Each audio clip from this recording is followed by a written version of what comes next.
All right. Good morning. Good afternoon for some of us over on the East Coast. I appreciate you all joining FSMA Friday for November 2020.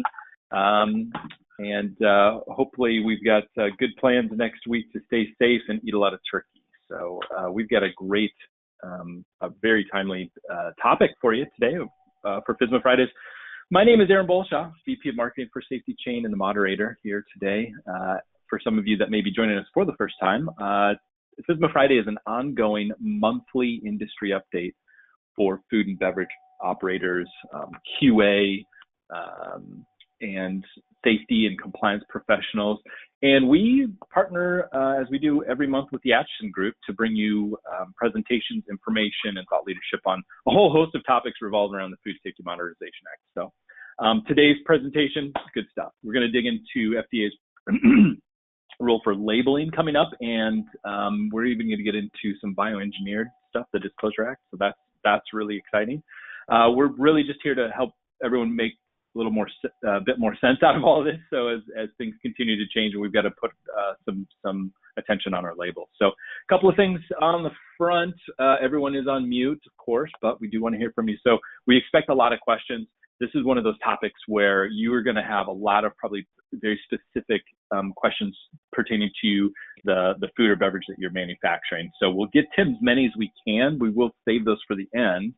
And we're going to be flexible with our time today. We always say it's going to, we try and get this done in 30 minutes, but this might be a little bit longer. We've got a heavy load to lift. So with that, I would like to introduce today's presenter, Eric Edmonds, Director of Food Safety at the Atchison Group. He's got a great he's got that Venn diagram of legal, regulatory, and really just that food industry experience. He's joined us before on FSMA Fridays. He's certified in HACCP, registered EH specialist with NIHA, preventative controls qualified individual, which is fantastic. You got a lot of, my guess is, Eric, if you had to put all of the alphabet letters after your name, it would take up quite a lot of space. Is that right? Lots of acronyms, that's for sure. Yeah. Yep. Good. Well, welcome. Appreciate you joining us again. And so we covered, Eric, we covered the Canadian food labeling changes with your colleague Cameron Prince a couple of episodes ago, it seems like. And here we are. We knew it wouldn't take too long. We were going to get to the FDA changes. And you're actually going to even cover some of the Bioengineered Disclosure Act, which is really cool too. So we're going to get a lot in here. To start us off, why don't you give us just the high-level updates from FSMA, though? Yeah, that sounds great. I mean, there's a decent amount of action on the FDA side just with the new era of food safety and everything that they're doing. And so they've announced a few things in the last months that partnership with in California, specifically really the produce industry, looking at kind of different hazards that could be introduced by the workforce. And as we know, it's been a collaboration with the produce industry around romaine for quite a while as they look to address some of those issues. A really interesting one is this new outbreak investigation table that the FDA released, which basically is a transparency issue that they're releasing this table that is going to cover and be updated weekly that shows exactly what outbreaks the FDA is investigating and kind of the state of the investigation. So the public can have kind of a more clear view of exactly what the FDA is working on and what the outbreak concerns are at the time. Another new one that is kind of going back and forth in Congress and the FDA right now, the declaration of sesame as an allergen. For most of us that export food out of the United States, you see sesame as an allergen in other places. And there actually is a lot of people in the United States with sesame allergies. So FDA released a guidance that really encourages that sesame be declared on the ingredient statement because there's sometimes, like in tahini, when it's not actually there, even though it's a component of tahini, or other times when it's used as a spice or a seasoning and isn't declared by name. The guidance is really an encouragement to the industry to be transparent and clear about declaring sesame by name.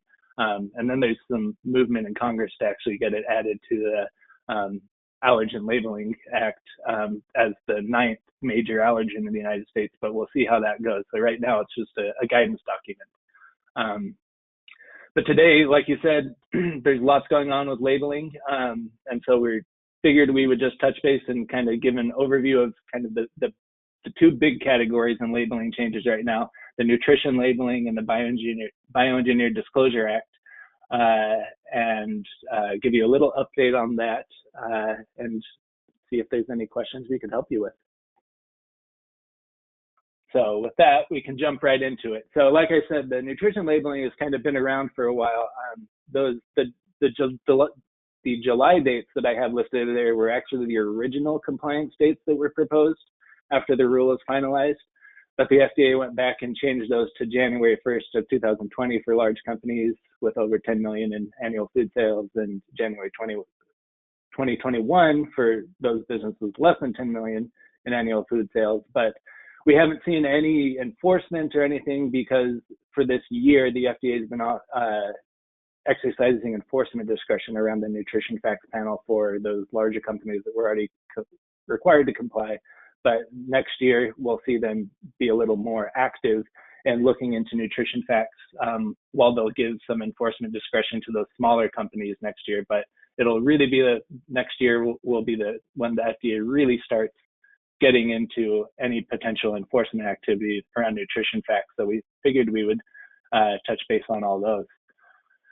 The real updates, and I'm going to go through a lot of slides fairly quickly to try to keep it within closer to the 30 minutes and allow some time for questions. But the mandatory declaration of added sugars is a big one with highlights of calories and servings. And they've updated some of the kind of daily values and serving that would be on packages. So I'll give some examples of that later, as well as kind of the required nutrient declarations. Nutrient declarations are always based on basically the nutrients that most Americans are not getting enough of, and so they're nutrients of concern. And that's changed since the 90s when the Nutrition Facts Panel was originally put into as a requirement. And so some of those have changed. You're still allowed to voluntarily declare others. But dietary fiber is an interesting one. It's really to kind of put in a specific definition of dietary fiber that to actually qualify as a dietary fiber, the fiber must provide a physiological beneficial effect on the human digestive system. So not any and every fiber can count as dietary fiber. There actually has to be a physiological benefit to the person consuming it, as well as some records requirements that are around kind of the quantities and some ingredients that or items or nutrients that may be in food, and some requirements due to the difficulty in testing to ascertain the actual values of those items. So as I mentioned, changes to some reference amounts customarily consumed. That's what we use to determine the serving size. And there's about 30 of them that have changed from what we've seen in the past. I'll get into that a little bit. And then another big one being single serving packages and dual column labeling. So these end up being items that are going to have anywhere between, I guess, 1 and 300% of the rack for a food. And they have some different labeling requirements on how you actually declare the serving size, and whether it's per package or per serving, or an option to do dual column labeling and really provide both of those. And the nutrients of public health concern that the FDA is really looking into now, vitamin D and potassium are now newly required nutrients to be declared.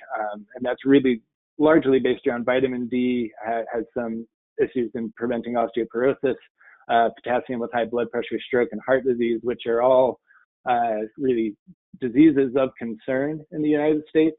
So they've emphasized those as nutrients that need to be declared.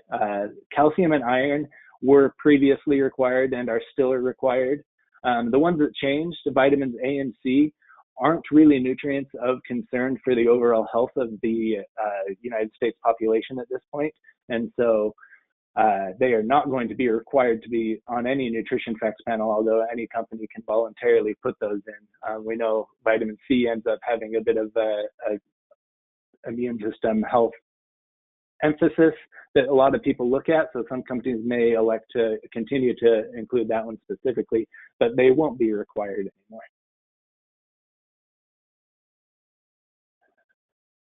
And talking about kind of the values that are on the nutrition label, the science that has developed over the last 30 years has changed a little bit over to what the value of each of these should be. So for the majority, you see most of them have just slightly increased.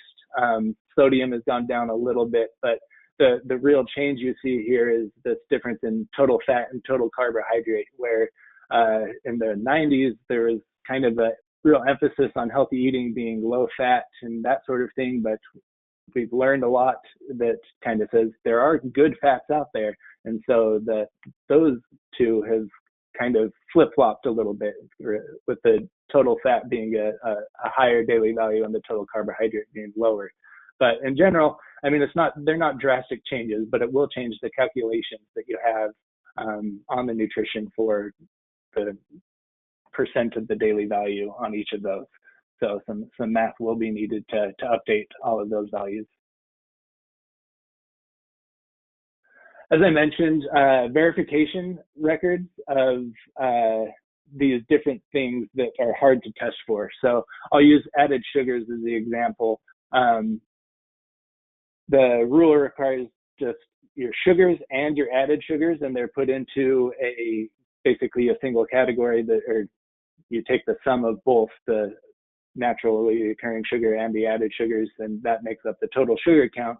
And this is the example, if FDA were to come in and test a product for total sugar content, they're not going to have a way of really saying, I mean, they're testing for presence of sugars, and they can't say this was naturally occurring and this is an added sugar.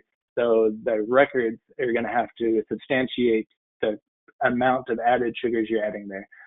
The dietary fibers, and just because you have to, like I said, show that the dietary fiber has a physiological benefit to human digestion, that will be the documentation verifying that the dietary fibers that you're claiming truly do provide a physiological benefit.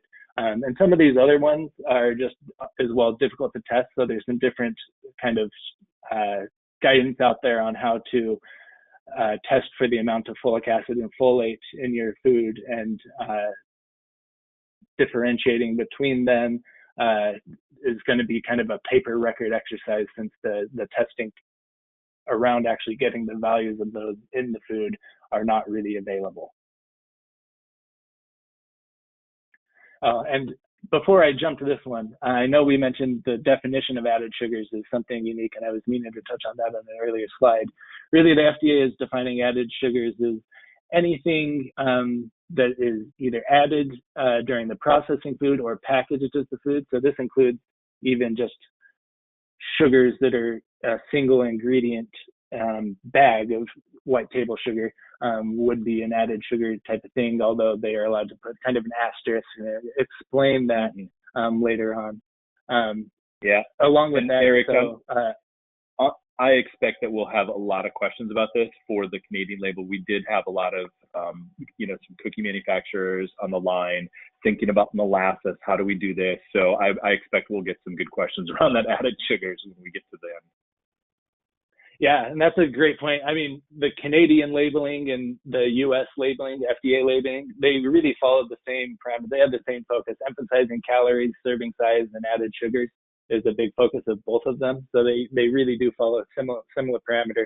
And this one, the syrups from honey or maple syrup, as you mentioned, do count as added sugars because just the general definition of any free mono or disaccharide sugar counts as a sugar if it's added for the FDA. So those do need to be declared as added sugars, as well as any concentrated fruit juice or vegetable juice that's kind of like in excess of the sugars that would be found in a 100% fruit or vegetable juice.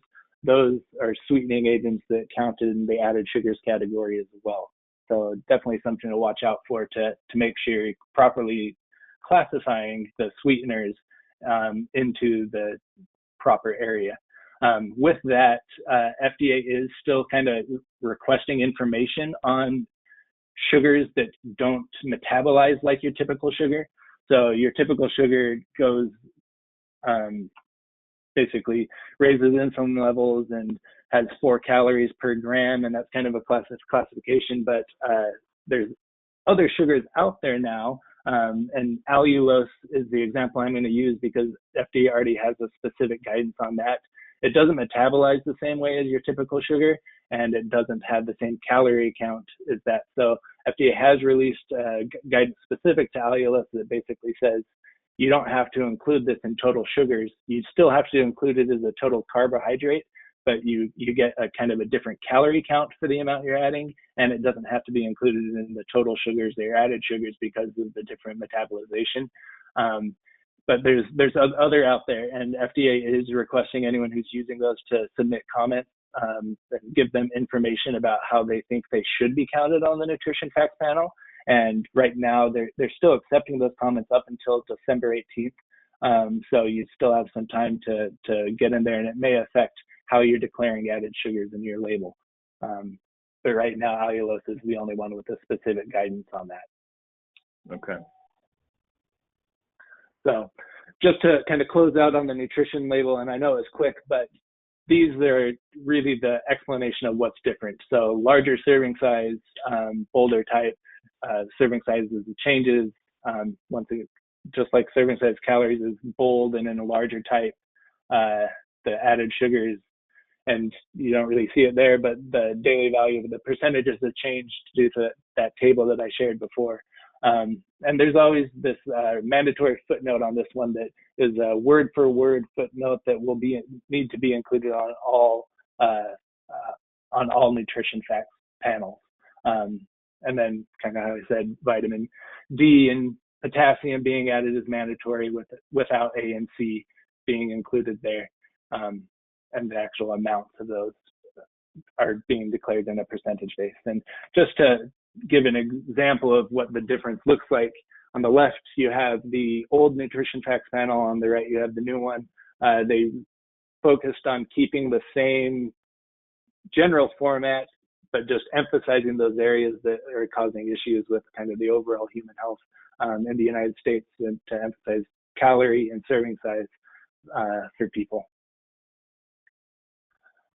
Serving size, just touching on that, as I mentioned, they're based on these reference amounts customarily consumed.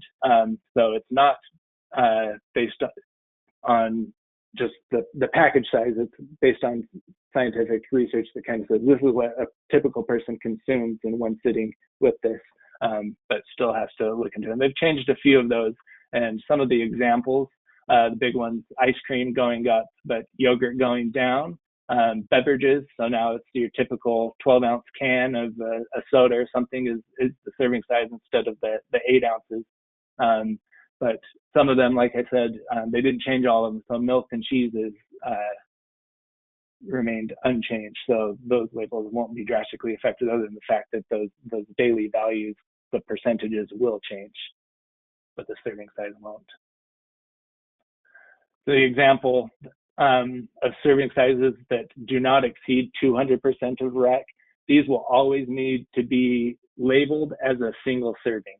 So the example is a soda. So 20 ounces, 12 ounces is the serving size, 20 ounces is within the 200% of that. And so both of those will be labeled as a single serving under the new rule. So the labels will change a little bit between those, because obviously the 20 ounces is going to have more sugar or more anything just because of pure volume mathematics.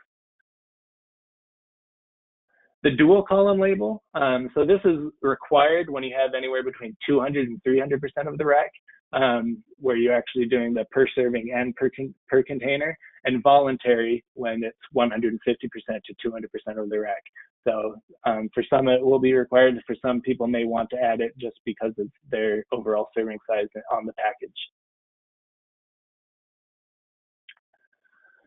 And with that, I want to jump into the National Bioengineered Food Disclosure Act. It has kind of a different timeline than what you would normally see, because they did this kind of implementation date is in a voluntary compliance date, because they really are trying to encourage companies to comply with this as soon as possible.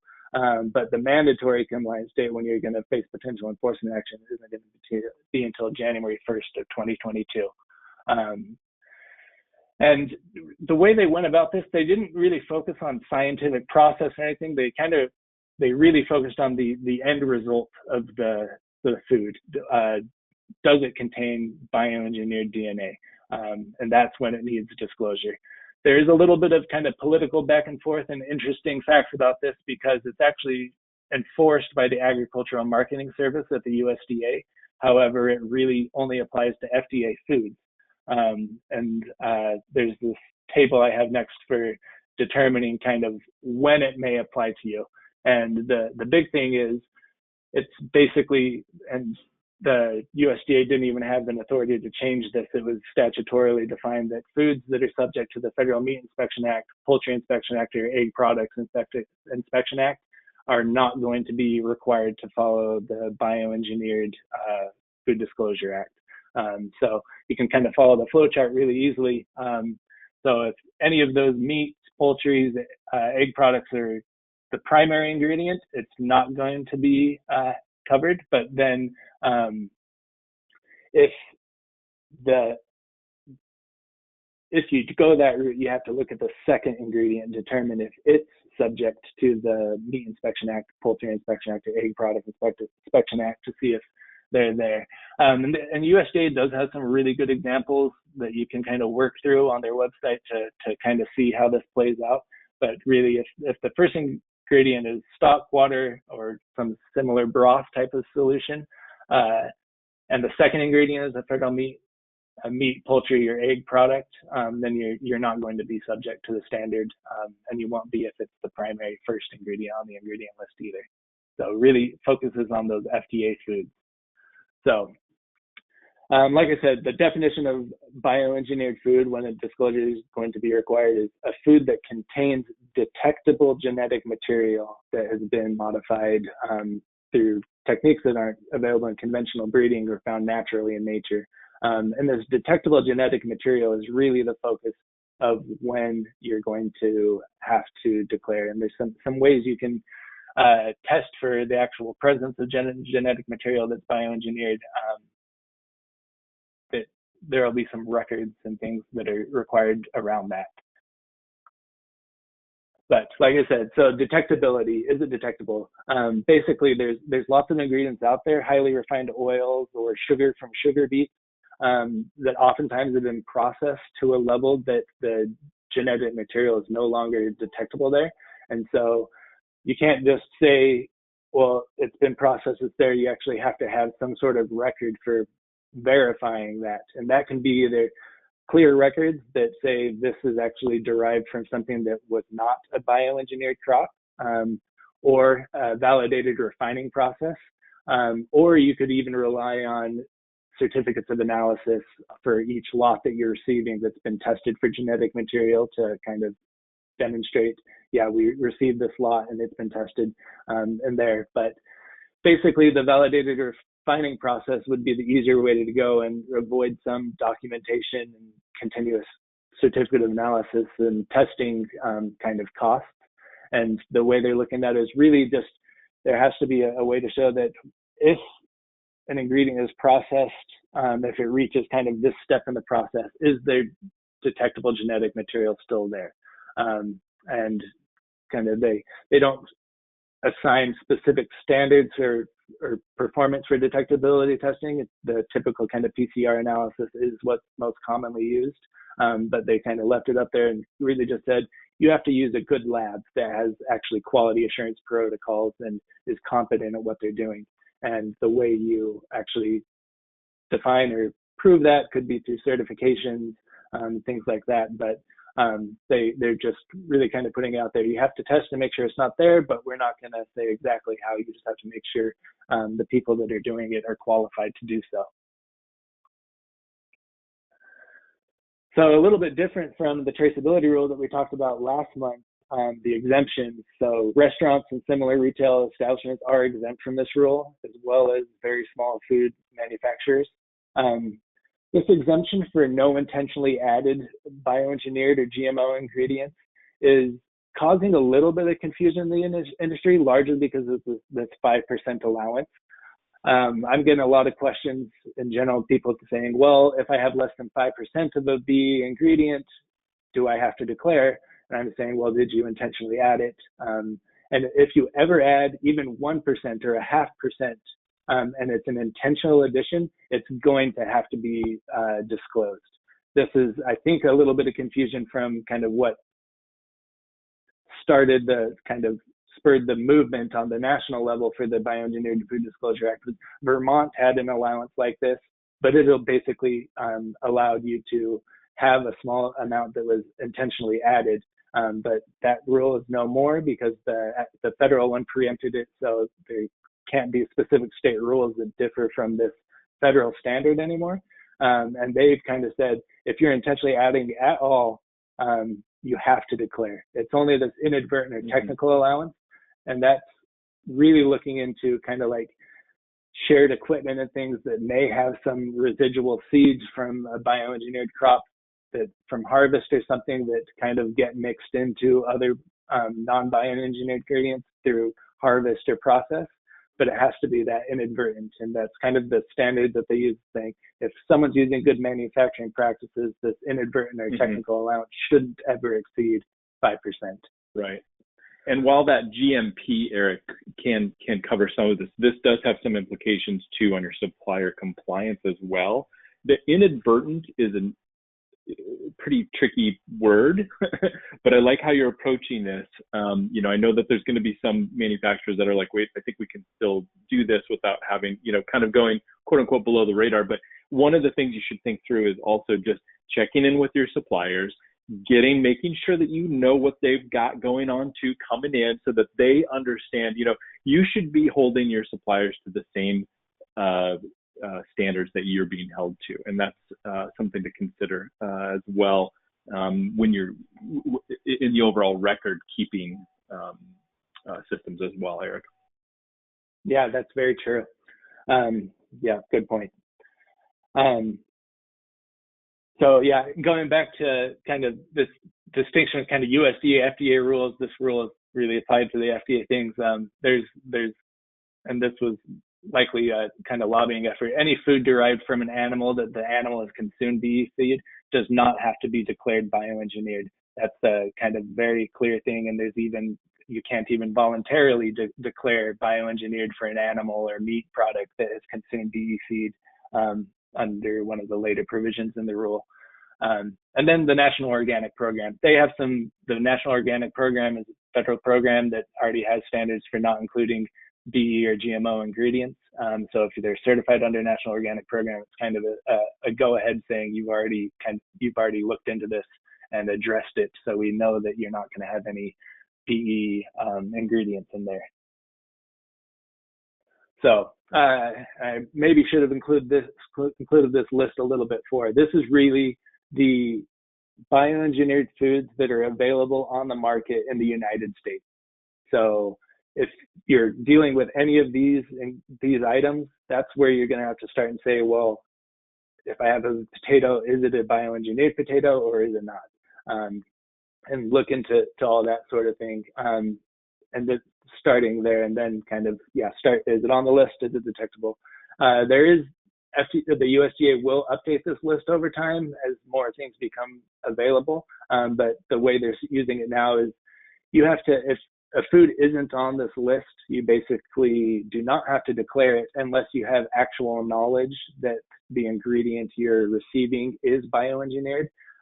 So like Aaron said, looking into your suppliers and really what they're doing, because while these are the ones you may see on the U.S. market, there are others that are available in the world, just not commercially available in the United States. But you may have some different supply chains, just with the complexity of the worldwide supply chain at this point.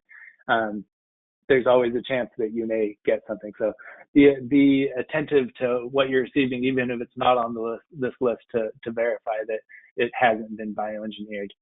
Otherwise, you could get yourself into trouble. How are you required to disclose this? There's really 4 options. So on package text is kind of straightforward, just wording that says contains bioengineered ingredients. Then the symbol disclosure is one that the USDA has put out. You could use one of these symbols to declare it. And I'll talk about kind of the difference, because you see one of them, it just says bioengineered, and the other says derived. Derived is going to be for some of those voluntary disclosures that companies may decide to make. But for your typical bioengineered food, this first one that just says bioengineered is the one you're going to want to look at. An electronic or digital link, so you can kind of include just a scannable code that says scan here for more food information with a phone number, could be the way. So you may not see a lot of on text in reality and practice, like at the grocery store. You may not see a lot of package text or symbols. You may see a lot of electronic or digital links. The key here is that you have the scannable code with the phone number.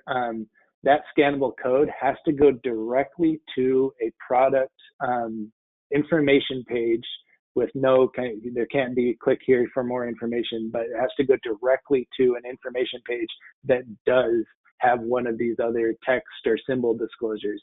So they can't require a consumer to kind of click through multiple things. It has to go directly to that bioengineered information after they scan the code.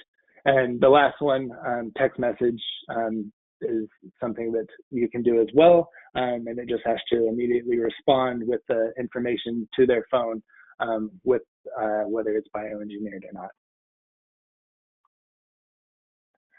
Voluntary disclosures that I mentioned, so really entities that are exempt, so those small facilities, retail facilities, restaurants that decide, well, I want to disclose and be transparent about this anyway, you're allowed to disclose and use that symbol. This other one is where I was talking about that derived from bioengineered symbol, foods that do not contain detectable modified genetic material but are derived. So the sugar from sugar beets that has subject to a validated process to remove all detectable genetic material, or a vegetable oil or a seed oil of some sort. Companies can still declare those, but they would be using that derived from bioengineered ingredient symbol if they decided to go that route. Like I said, there is a very clear exclusion that says you cannot voluntarily label for any animal food animal that's been fed bioengineered food, or kind of that soup category where the meat is the first ingredient where you wouldn't be covered. You can't voluntarily let it slide there, or for incidental additives. So there are some restrictions. You can't just do whatever. There are some political considerations that went through the rule and the statute that kind of excluded any of these from voluntary declaration. So the last one that I kind of want to talk about is the enforcement mechanism for the bioengineered disclosure standard, which is a little bit unique for the food industry. We're used to FDA or the USDA coming into facilities and doing actual in-person inspections, or even taking product off the shelves and sampling it to kind of verify nutrition data or anything else, or for pathogens, that sort of thing. But this one is actually going to be a little bit consumer driven. Basically any interested person that thinks a food should be declaring bioengineered ingredients and isn't can write a letter to the Agricultural Marketing Service and request that they investigate. And then at that point, the MS will kind of determine if there's a real reason to investigate and do product testing and that sort of thing, and they'll be contacting you to request any records that you may have around your bioengineered or non-bioengineered ingredients to verify and substantiate that you don't have to declare it. But they've been a little quiet on, and even alluded to the fact that they're not really going to be focusing on enforcing this rule without these interested persons filing written statements or complaints with them. So they're busy, as we know, and being that this isn't really a food safety mandate, because all the science has shown so far that a bioengineered ingredient is just as safe as a non-bioengineered ingredient. They don't want to emphasize enforcement on this. It's really a consumer transparency. The consumer has a right to know this information. So some of that is being driven through the interested person basically filing the complaint with the AMS before any real enforcement will take place. And we'll see if that changes over time, and they have a more active enforcement strategy. But yeah, with that, I know it's real fast and we went through a lot, but we're already a little bit over time. So I'll turn it back over to you, Aaron. Yeah, no, thanks, Eric. Actually, perfect timing. I knew we'd go over. This is a lot to digest, right? So a couple of things before we get into some of these questions, which I do see coming in. We do have a lot of them. Thanks, guys. Too many to get to all, but we'll get to as many as we can. I just want to reiterate, with this kind of a change, don't go it alone. The action group can help, right? There's going to be some very specific things that you have questions to that have big implications, especially on your risk profile, right, as a food manufacturer. So don't go it alone. These guys know what they're doing. So for real, if you have like some serious questions and deep that we can't get to, you got to reach out to these guys. So the other thing, that last one on the AMS, when you start to talk about these audits and they're going to give you the notice, and then you'll have 5 days and stuff like this. These timelines, those 3 days and then 5 days, give yourself a stress test in your manufacturing operations. Give yourself the ability to say, hey, can we produce these records? Because Eric, you're talking about, these records, the record requirements, and even the supplier compliance you may need to possibly defend depending on if you're doing that inadvertent stuff. But ultimately, there's some lab implication here. There's record requirements. Stress test your existing environment. Understand, can we produce those records in this amount of time that the AMS is saying? If you can't, pay some attention to it. Get to a place where you can be much quicker to be auditable, right? So there's obviously solutions out there that can help this. This is something that SafetyChain does in spades. So if you are looking for that kind of a solution. So, all right, we've got tons of this stuff. So, we have, what type of enforcement actions will the FDA take for new nutritional fact non-compliance?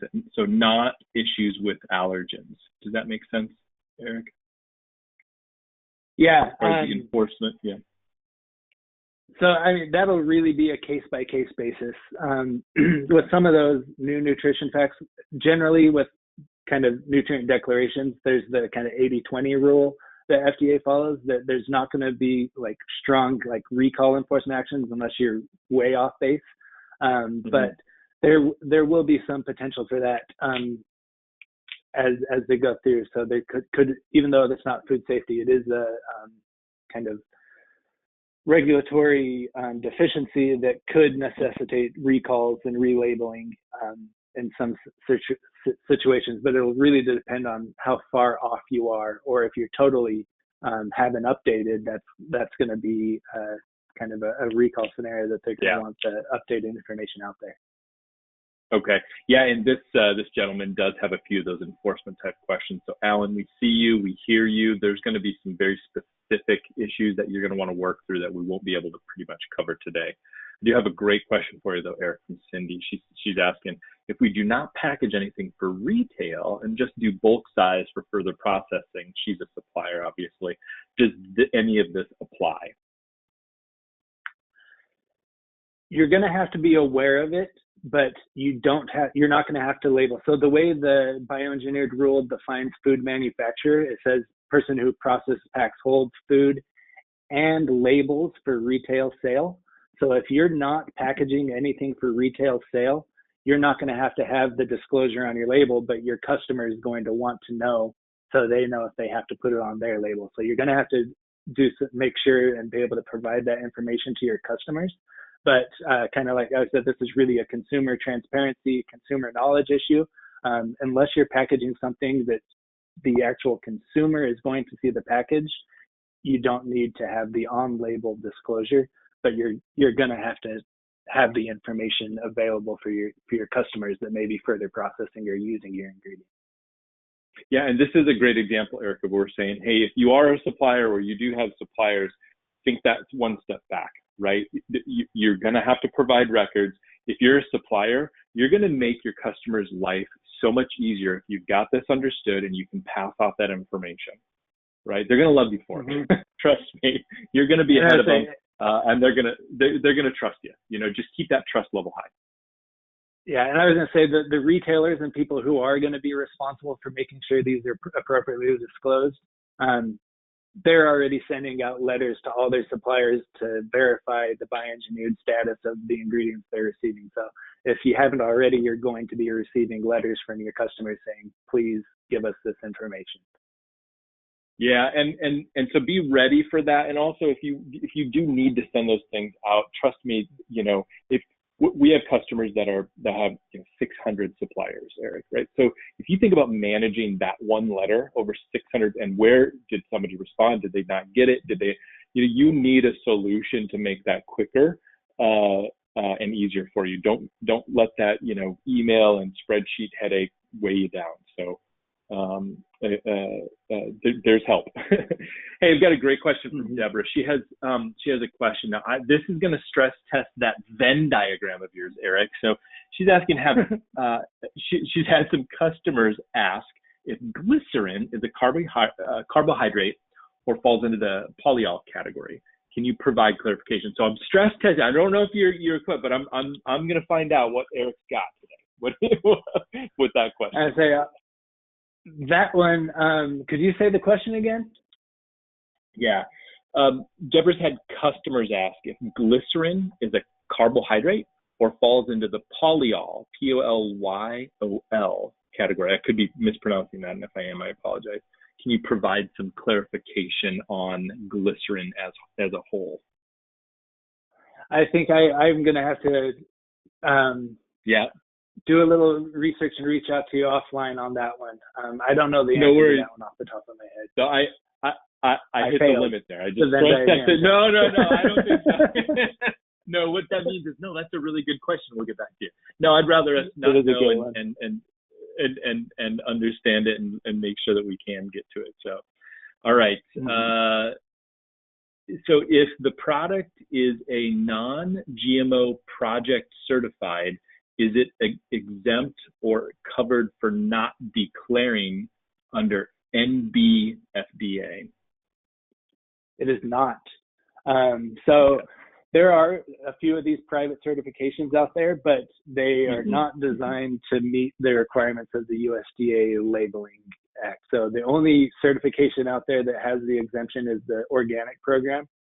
Since the non-GMO project and others are privately established, and they may change, and the USDA won't have any really input in that to make sure they're aligned. They've been pretty clear about saying, no, this does not exempt you from the rule if you're using one of these private standards. But and a good point to think about here is, if you are not required to disclose on the Bioengineered Disclosure Act, that does not mean you can claim no bioengineered ingredients as a rule of thumb, and that's kind of that. So a highly refined ingredient doesn't have to disclose bioengineered because it doesn't contain the genetic material inside of it, but it doesn't allow you to say no GMO because it does have GMOs in the supply chain, even though it doesn't have the genetic material in there. So the FDA guidance on that one is actually still in that realm, that you have to really evaluate the truthfulness and whether a reasonable consumer would be misled by any kind of non-GMO claims in that sense. Yeah, that's a really good question. Great answer, great clarification too. We did get, this isn't a question, just kind of some input from one of the audience members, Eric, which I appreciate and wanted to pass along. Gwen says, as a note on the items not requiring declaration due to meat and poultry as the first ingredient, she's saying that the USDA did inform her team that there is no option for those items to voluntarily disclose the bioengineered presence. So I just thought that would be nice to pass along as a complementary data point. Yeah, thank you. Yeah, that is very true. Yep. Okay. So here's a supplements question. So I'm from a dietary supplement industry, wondering if the compliance dates have changed for supplement facts label compliance. They have not. There's only really been that kind of enforcement discretion for this year. But yeah, it'll start next year. So outside of that original change from the 2018 dates to the 2020 date, there hasn't been any additional changes, just an announcement of an enforcement discretion. Okay, great. Good to know. Got a question. Actually, Margaret has the same question I had when we were covering sesame earlier. It kind of hit my brain, Eric. I was like, she asked, can sesame be declared in the contains statement and or the allergen warning may contain traces of ... even though it's not currently not a major allergen? That's a very good question. There's not going to be a direct rule that says you can't do that. And I actually have worked with some companies who have elected to declare sesame as an allergen, partially because the distribution channel may go to other countries, and so they're sending the same product multiple places. But you could consider that right now as an option, without running afoul of really the regulatory bodies, just because of its food safety implications. Yeah, and that's a good call there. I think that it's it's you said it perfectly. There's no law against it, and if you do declare it, I think that's one of those things too in the United States. I'm not used to seeing sesame as an allergen. Richard actually asked how many allergens are considered now in the U.S. 8 or 9. I think you said 8. This will make it 9 if the guideline passes. Is that what I heard you say, Eric? Yeah, and it's actually a unique thing. So FALCPA is the Federal Allergen Labeling Act, which basically in statute listed the big 8 that we have. So the FDA doesn't really have authority just to declare new major allergens. So that's why they released the guidance at this point. And that's where Congress now is kind of evaluating whether they're going to amend FALCPA to add sesame to that big 8 and make it a big 9. So that change has to happen at a congressional level within the statute to change those big allergens, I guess, within the United States. Interesting. Wow, that's a little okay. Good to know. I got a question about honey. So for honey being the single ingredient, will you have to have the sugars then the same information just for added sugars, right? Is it just trying to duplicate it? Marnie asked this. Yeah, so honey and maple syrup have some interesting requirements. So for those single item ingredients like honey or maple syrup, they still have to include them as added sugars, but they don't have to include the gram amount of added sugars. They'll still have the percentage, but then they're also allowed to put a little kind of basically cross symbol asterisk type thing after that refers to a clarification statement on the bottom or outside of the nutrition facts panel that kind of says, clarifies that these are the naturally occurring sugars in honey type of thing. So there's some unique requirements there where, they don't have to require the grams, but they do have to declare the percentage, and they're allowed to use the cross symbols that refer to a clarification statement saying, it's not like we're adding sugars to honey. These are naturally occurring sugars in honey. Exactly. Yeah, we had those same questions.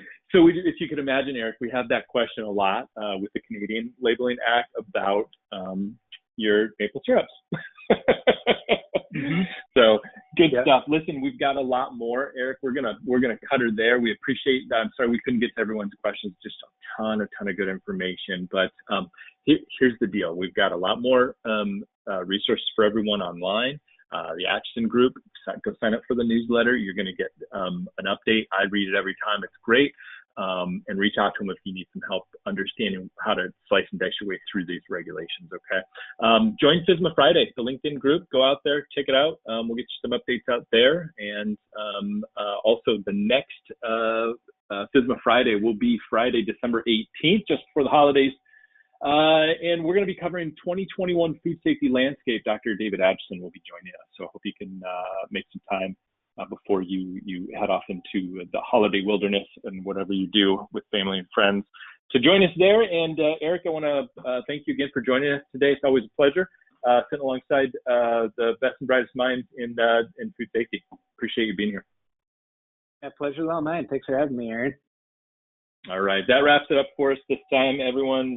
Have a great weekend and great holiday. Cheers.